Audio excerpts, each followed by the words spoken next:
कहानी एक रहस्यमय कैदी के रूस के एक कारागार में आगमन से शुरू होती है। उसका साथी जेल में चकित होता है जब वह कहता है कि वह कुछ ही दिनों के लिए रहेगा, क्योंकि वहाँ सभी लोग उम्र भर की सजा काट रहे हैं। लेकिन वह जोर देकर कहता है कि वह केवल कुछ समय के लिए यहाँ है। बाद में दो गुंडे उसे डराने की कोशिश करते हैं और ये पता चलता है कि ये आसान नहीं होगा। हिंसा के बाद उसे सैम्योन कॉर्नी के पास ले जाया जाता है, जो गैंग का प्रमुख है। युवक अपना नाम क्रेवन बताता है और कहता है कि वह बुराई करने वालों का शिकार करने वाला है। सैम्योन थोड़ा घबराया हुआ महसूस करता है। फिर क्रेवन अकेले ही सभी गुंडों को हराता है, जिनके पास एक भालू की खाल से निकला हुआ एक दांत होता है। वह सैम्योन को भी हराता है और जब गार्ड आता है, क्रेवन उस पर हमला करता है और दीवार पर चढ़ने लगता है। हैरानी की बात यह है कि वह आसानी से लोहे की सलाखों को तोड़कर छत से कूद जाता है बिना किसी चोट के। उसका साथी जेल में बहुत गर्व महसूस करता है और गार्ड उसे एक भी गोली नहीं मार पाते। क्रेवन जेल की दीवार कूदता है और बर्फीले तूफान में भागता है, जहाँ पहले से ही एक विमान इंतजार कर रहा है। वह अपना नकली टैटू हटा लेता है। गार्ड असली कैदी की लाश पाते हैं और ये पता चलता है कि फरार व्यक्ति ने जानबूझकर उस कैदी का रूप धारण किया था। अब हम 16 साल पीछे न्यूयॉर्क शहर में वापस जाते हैं। सर्गे और दिमित्री अपनी माँ की मौत का शोक मना रहे हैं जब उनका पिता अचानक उन्हें स्कूल से लेने आता है। निकोलाई एक कुख्यात अपराधी है जो अपने बेटों के प्रति कठोर तरीके से व्यवहार करता है और कहता है कि उनकी माँ ने अपनी जान ली क्योंकि वे बहुत कमजोर थी। वह चेतावनी देता है कि कोई अंतिम संस्कार नहीं होगा। कार एक हैंगर के पास रुकती है और निकोलाई बताता है कि वे शेरों का शिकार करने जा रहे हैं ताकि लड़के असली मर्द बन सके। इस बीच तंजानिया में युवा कैलिप्सो कार्ड पढ़ना सीख रही है और उसकी दादी भविष्यवाणी करती है कि लड़की एक दुर्घटना देखेगी और उसे एक गुप्त औषधि देती है जो चमत्कारी उपचार शक्तियों से भरी होती है। नजदीक ही निकोलाई सर्गे को ये सिखा रहे हैं कि जानवरों को उससे डरना चाहिए क्योंकि आदमी सबसे बड़ा शिकारी है। वह दिमित्री की कमजोरी से नाराज है और उसे सभी के सामने डांटता है। रात को लड़के अपने पिता के भेदभाव के बारे में बात करते हैं और हम ये जानते हैं कि दिमित्री असली बेटा नहीं है। क्षेत्र में एक प्रसिद्ध शेर है जो कई मौतों के लिए जिम्मेदार है और जो अब निकोलाई का मुख्य लक्ष्य है। अगले दिन शिकार के दौरान एलेक्स नाम का एक व्यापारी उसके पास एक साझेदारी प्रस्ताव लेकर आया जिसने उसके नाजुक स्वास्थ्य का मजाक उड़ाया। निकोलाई ने उसे अपमानित किया और कहा कि उसके जैसे कमजोर आदमी के पास कोई योगदान नहीं है। क्रावेन ने सर्गे को मार दिया और दिमित्री ने समूह के साथ तालमेल रखने का बहुत कम प्रयास किया क्योंकि वे बस यात्रा को समाप्त करना चाहते थे। तभी प्रसिद्ध शेर उनके सामने ही प्रकट हुआ और सर्गे को जानवर के साथ किसी प्रकार का संबंध महसूस होता है। निकोलाई की गोलीबारी ने शेर के क्रोध को भड़का दिया जिससे उसका मोह भंग हो गया। शेर ने सर्गे के बैकपैक पर हमला किया और लड़के को दूर खींच लिया, जबकि उसके पिता एक ही दिशा में गोली मारते रहे। कैलिप्सो के माता पिता जिराफों की तस्वीरें खींच रहे थे जब उन्हें एहसास हुआ कि उनकी लड़की उनसे दूर रह गई, जिसे एक कम गर्जना ने आकर्षित किया। उसने शेर को सर्गे को गिराते हुए देखा जो गंभीर रूप से घायल हो गया था और लग रहा था कि उसे कुछ गोलियां लगी है। शेर के खून की एक बूंद लड़के के घाव पर पड़ती है इससे पहले कि शेर चला जाए। जब कैलिप्सो सर्गे को कुछ घूंट औषधि देती है तो वह बेहोश रहता है, लेकिन हम देखते हैं कि उसके अंदर कुछ अलौकिक हो रहा है। उसका दिमाग वन्य जीव की छवियों से भर जाता है क्योंकि एक महिला की आवाज प्रकृति की शक्ति का आह्वान करते हुए एक मंत्र का पाठ करती है। जब बचाव दल उसे लेने आता है तो कैलिप्सो उसके पास टैरो कार्ड छोड़ देती है और सर्गे को अस्पताल ले जाया जाता है। डॉक्टर उसे मृत घोषित करते हैं, लेकिन बाद में वह चमत्कारिक रूप से अपनी आंख खोल लेता है। निकोलाई अपने बेटों को इंग्लैंड में अपनी हवेली में ले जाता है जहाँ सर्गे को अपनी माँ का एक पत्र मिलता है। वह अपने कार्यों के लिए माफी मांगती है और उससे विनती करती है कि वह कभी भी अपनी पिता की तरह न बने। इसके ठीक बाद निकोलाई ने घोषणा की कि दिमित्री अकेले न्यूयॉर्क शहर में स्कूल लौट आएगा। सर्गे उसके साथ रहेगा ताकि अपराध की दुनिया में उसके नक्शे कदम पर चलना सीख सके। फिर निकोलाई उसे दीवार पर शेर का सिर एक ट्रॉफी के रूप में दिखाता है। क्रोधित होकर सर्गे अपने कमरे में बंद हो जाता है और आधी रात को भागने का फैसला करता है। अपने भागने के दौरान वह फिसल जाता है और दूसरी मंजिल से गिर जाता है, लेकिन उसके नए प्रतिबिंब उसे सुरक्षित रूप से उतरने में मदद करते हैं। जब दिमित्री प्रकट होता है तो अपने भाई से उसे पीछे न छोड़ने की विनती करता है, हालांकि वह अपने अलगाव का विलाप करता है। सर्गे कहता है कि उसे जाना चाहिए क्योंकि वह कुछ अकथनीय अनुभव कर रहा है। चुपके से जहाज से यात्रा करते हुए सर्गे पूर्वी रूस पहुंचता है। उनकी इंद्रियां अविश्वसनीय रूप से तेज रहती है और जानवरों के साथ उनका विशेष संबंध उन्हें एक भगदड़ में रौंदे जाने से बचाता है। उस स्थान पर पहुंचता है जहां वह अपनी माँ के साथ शिविर लगाता था और अपनी नई सीमाओं का परीक्षण करना शुरू करता है। उसे पता चलता है कि वह अब दौड़ सकता है, कूद सकता है और चढ़ सकता है, जैसे कि उसने विभिन्न जानवरों की क्षमता हासिल कर ली हो। जंगल में हिरण का पीछा करने के बाद सर्गे जानवर को भागने देता है, लेकिन तुरंत बाद एक गोलियों की आवाज सुनाई देता है। एक पेड़ के ऊपर से वह दो शिकारियों को देखता है और दौड़ता हुआ जाता है और कई मृत जानवरों को पाता है। शिकारियों के पास हथियार है और उसे बाहर निकलने का आदेश देते हैं, लेकिन सर्गे जमीन से एक चाकू उठाता है और अब उसके लिए बस इतना ही काफी है। पहले वाले को माथे पर सीधा मारता है। वह मुखों से काम पूरा करता है और इस अवसर का उपयोग अपने सारे गुस्से को निकालने के लिए करता है। अपनी जीत के बावजूद वह जल्द ही एक और वाहन को सशस्त्र लोगों के साथ गुजरता हुआ देखता है और महसूस करता है कि उसका काम अभी शुरू हुआ है। वर्षों से सर्गे खलनायकों का प्रसिद्ध शिकारी बन जाता है और अपना नाम बदलकर क्रेवन कर लेता है, लेकिन वह अभी भी अपने साथ टैरो कार्ड रखता है और अभी भी रूस में अलग थलग रहता है। उसका अगला लक्ष्य आंद्रे है जो जानवरों के सींगों की तस्करी करने की कोशिश कर रहा है और जब युवक उसके रास्ते को रोकता है तो वह हंसता है। आंद्रे ने नोट किया कि 6-1 के खिलाफ है, लेकिन क्रेवेन का कहना है कि संख्या बदलने वाली है क्योंकि वाहन आगे बढ़ता है, वह नीचे जाता है, पीछे की ओर चढ़ता है और कुछ ही सेकंड में चारों रहवासियों को खत्म कर देता है। आंद्रे दूसरी कार में केवल बचे हुए ग्रुप के साथ भाग जाता है, लेकिन यह क्रेवेन को लाइसेंस प्लेट देखने से नहीं रोकता है। लंदन पहुंचकर आंद्रे अपने बॉस को घटना के बारे में समझाने जाता है और झूठ बोलता है कि सब कुछ सुलझ गया है। दावा करता है कि उसके खुद सतर्कता बढ़ती है, तभी उसे पता चलता है कि बॉस मर चुका है और उसकी चेयर पर क्रेवेन बैठा है। वह अपने सहयोगी कैलिप्सो के साथ दीवार पर कील लगाने के बाद आंद्रे का नाम अपनी सूची से हटा देता है, जहां वह एक वकील के रूप में काम करती है। उसके हाल ही में एक सहयोगी को खो दिया है जो सेमेनकॉर्न के नेतृत्व में हुए हालिया हमलों में से एक का शिकार है। अंतिम संस्कार के बाद क्रेवेन उसके पास जाता है और उसे वह कार्ड दिखाता है जो उसने उसे दिया था। वह उसे बताता है कि उसके दोस्त का बदला लिया गया है क्योंकि वह मर चुका है और यह भी स्वीकार करता है कि वह शिकारी के नाम से कुख्यात सतर्कता है। कैलिप्सो इस रहस्य घटना से विवादित है क्योंकि न्याय प्राप्त करने के उसके तरीके काफी अलग है। इसके अतिरिक्त वह जानती है कि क्रेवेन के पिता कौन है और डरती है कि वह वही नाम हो सकता है। वह बताता है कि उसने उस दिन उस जीवन को अस्वीकार किया था जब वे मिले थे और केवल अपने भाई के संपर्क में रहता है जो लंदन में भी रहता है। उससे अपने दुर्भावनापूर्ण लोगों की सूची दिखाते हुए वह उसे बताता है कि अभियोजक का काम कभी भी उसके तरीकों जितना प्रभावी नहीं होगा और साझेदारी का प्रस्ताव देता है। कैलिप्सो का काम उनमें से कुछ लोगों का पता लगाने में मदद करना होगा और वे सोचने का वादा करती है। इस बीच एलेक्स अपने सलाहकार ब्रेंट के साथ शिकारी के बारे में बात कर रहे हैं। व्यापारी अफवाहों पर ज्यादा विश्वास नहीं करता और सोचता है कि भले ही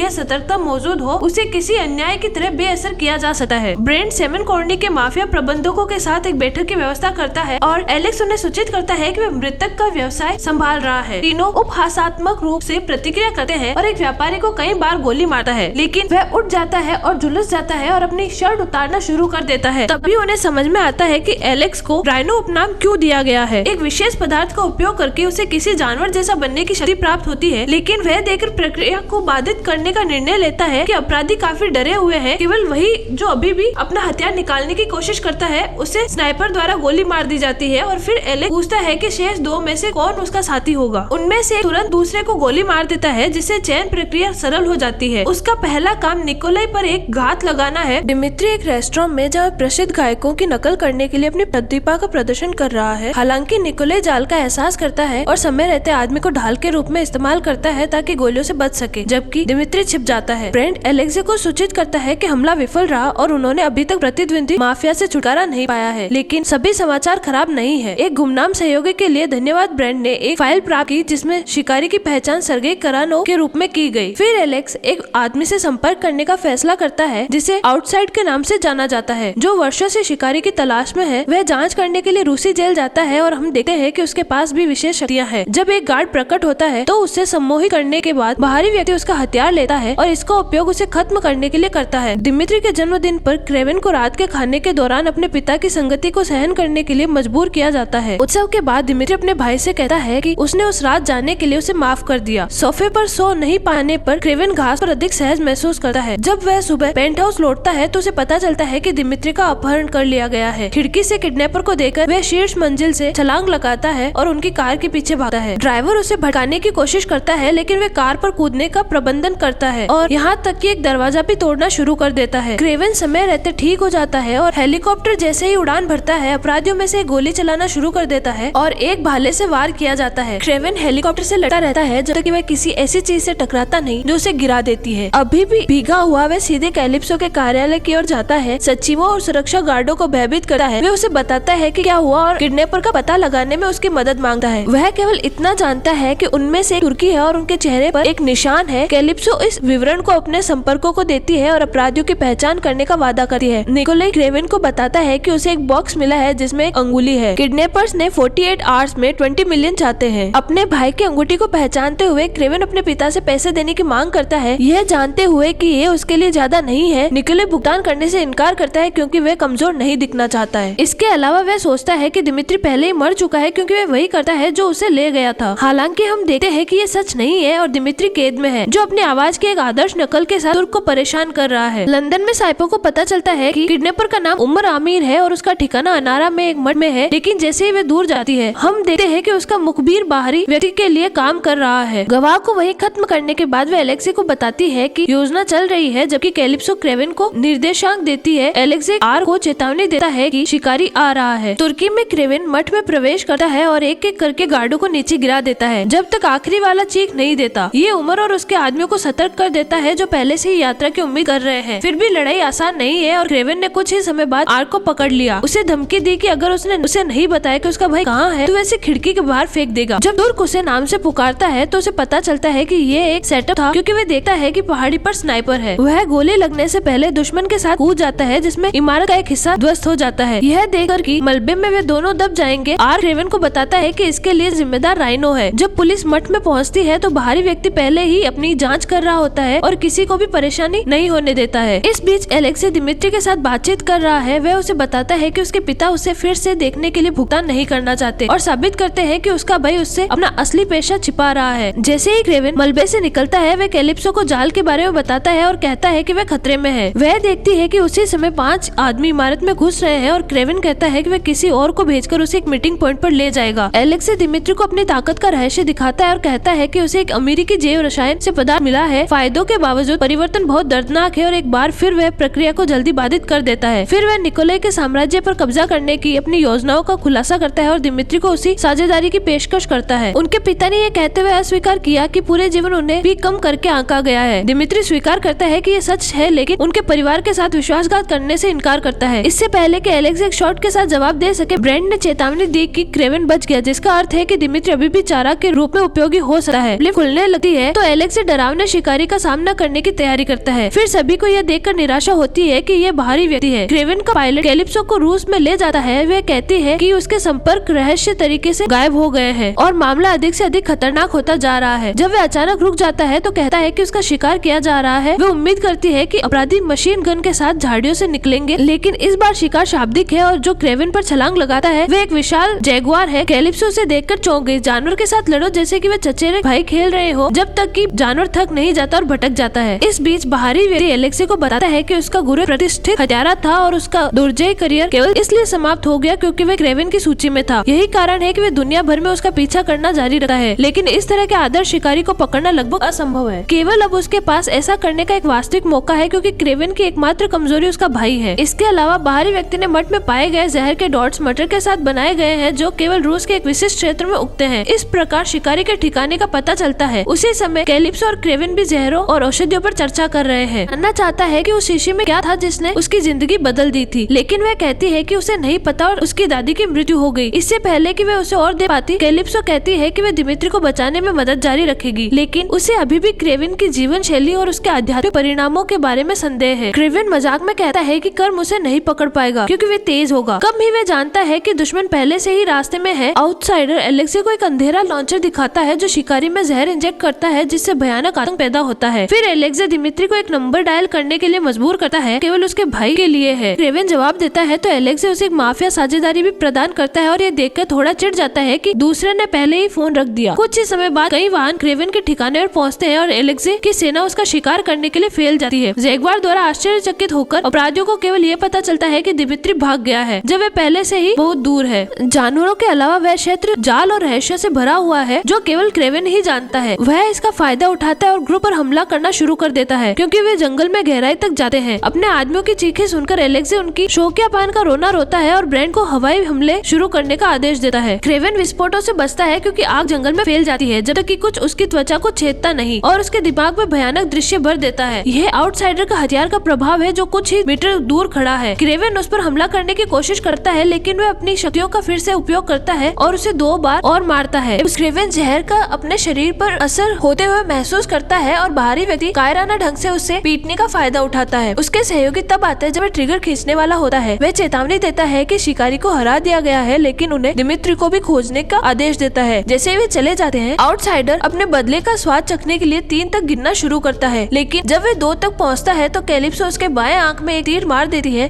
वह क्रेवेन को शेष औषधि देती है जिसे वह उससे छिपा रही थी, जबकि दिमित्री को पकड़ लिया जाता है। ब्रेन उसे एलेक्सी के पास ले जाता है और कहता है कि क्रेवेन मर चुका है। वापसी यात्रा के दौरान काफिले पर भैंसों के झुंड द्वारा हमला किया जाता है, यह जानते हुए कि यह उसके भाई का काम होना चाहिए। दिमित्री मुस्कुराता है और अपनी बेल्ट कसता है। कारें पलटने लगती है और क्रेवेन फिर से सामने आता है। जैसे ही एलेक्सी अपने राइनो रूप में रूपांतरित होना समाप्त करता है, दोनों आमने सामने हो जाते हैं और क्रेवेन राइनो को सड़क पर धकेल देता है जहाँ वह वाहन उनकी ओर आ रहा है। वह अपनी सींग से कार को पकड़ लेता है और उसे हवा में उठा लेता है, इससे पहले कि वह उसे कई बार पलटते हुए नीचे गिरा दे। संघर्ष जारी है और क्रेवेन को पता चलता है कि जब वह ब्लेड से हमला करता है तो कुछ भी दुश्मन की मोटी त्वचा में प्रवेश नहीं करता। वह अपनी महान शक्ति का उपयोग करने की कोशिश करता है, लेकिन एलेक्सी का विशाल रूपांतरित शरीर एक कठिन चुनौती है, इसलिए वह उसे शब्दों से घायल करने का फैसला करता है और कहता है कि उसके पिता सही थे। एलेक्सी हमेशा से और हमेशा एक अज्ञानी ही रहेगा। क्रोध राक्षस को एक पल के लिए विचलित करता है और क्रेवेन उसके कमजोर बिंदु पर हमला करता है, जहाँ वह पदार्थ को इंजेक्ट करता है। यह उसके कमजोर करने के लिए प्राप्त है ताकि क्रेवेन को लाभ बहाल किया जा सके, जो उसके चारों ओर एक रस्सी बांधता है और दूसरी तरफ से एक भैंस को बांधता है। एकाएक खींचने के साथ राइनो को झुंड द्वारा रौंदा जाता है और फिर जमीन पर छोड़ दिया जाता है। क्रेवेन उसे पूछता है कि उसकी पहचान किसने बताई और वह बस इतना कहता है कि उसके जैसे शिकारी को देखना चाहिए कि उसके सामने क्या सही है। जब दिमित्री एक बंदूक लेकर आता है तो क्रेवेन उसे अपने जैसे हत्यारा बनने की अनुमति नहीं देता। राइनो अंततः बिना किसी हस्तक्षेप के मर जाता है। अपने अंतिम शब्दों का उपयोग यह कहने के लिए करता है कि वह चाहता था कि वह कभी भी इस परिवार को नहीं जानता। सब कुछ पर विचार करते हुए क्रेवेन अपने पिता को ढूंढता है और उसे पूरी सच्चाई बताने के लिए कहता है। निकोलाई को हमेशा पता था कि वह शिकारी है, यहाँ तक कि उस पर भी गर्व था, यहाँ तक कि अपने पिता जैसे लोगों का शिकार करते हुए भी। क्रेवेन एक अजय शिकारी है, यही वह सब है जिसका निकोलाई ने उसके लिए सपना देखा था। जब राइनो ने उसके व्यवसाय को धमकी देना शुरू किया तो उसने शिकारी की पहचान का खुलासा करते हुए फाइलें सौंप दी, यह जानते हुए कि उसका बेटा अपने दुश्मनों को हरा देगा। क्रेवेन का कहना है कि उसने दिमित्री के जीवन को जोखिम में डाला, लेकिन उसके पिता ने इसका जवाब दिया कि उसे अपने कौशल पर भरोसा था, वह अपने भाई को बचा लेगा। निकोलाई को उम्मीद है कि उसके परिवार एकजुट होगा और क्रेवेन अंततः अपनी भूमिका को वारिस के रूप में देखेगा। इसके बजाय वह मुड़ जाता है और अपने पिता की बंदूक से लिए गए गोला बारूद को फेंक देता है, उसके बिना ध्यान दिए। जब एक भालू निकोलाई के पास आना शुरू करता है तो उसके पास बचाव का कोई रास्ता नहीं होता है। एक साल बाद क्रेवेन दिमित्री के रेस्टोरेंट में उसका जन्मदिन मनाने जाता है। उसका भाई कहता है कि वह आघात से उबर गया है और यहाँ तक कि वह महसूस करता है कि वह फिर से पैदा हुआ है। वह एक अमेरिकी जैव रसायनज्ञ से मिला जिसने व्यावहारिक रूप से उसे बदल दिया। क्रेवेन अपने पिता के कुछ ग्राहकों को पहचानता है जब वे दिमित्री से बात करने के लिए आते हैं और महसूस करते हैं कि उनके भाई ने परिवार के व्यवसाय को जारी रखने का फैसला किया है। उनके आक्रोश के सामने दिमित्री उन्हें पाखंडी कहता है और कहता है कि वह निकोलाई की तरह ही है, क्योंकि दोनों केवल अपने शिकार की परवाह करते हैं। क्रेवेन उसके पीछे सड़क पर जाता है और उसे अपना रूप बदलते हुए देखकर भयभीत हो जाता है। अचानक एक चेहरा पहनता है जो उसके जैसा ही दिखता है। दिमित्री पहले से ही किसी की भी आवाज की नकल करना सीख चुका है और अब कुछ भी उसे खुद को दूसरों के रूप में पारित करने से नहीं रोकता। एलेक्सी और निकोलाई चित्र से बाहर हैं, यही सब उसे अपराध का राजा बनने के लिए चाहिए। अंततः सबसे मजबूत भाई बनना। दिल टूटने के बाद क्रेवेन घर जाता है और अपने पिता का एक उपहार पाता है। यह जानवरों से एक फर से बना एक कोट है और एक पत्र पाता है जिसमें निकोलाई उसे शिकार जारी रखने के लिए प्रोत्साहित करता है।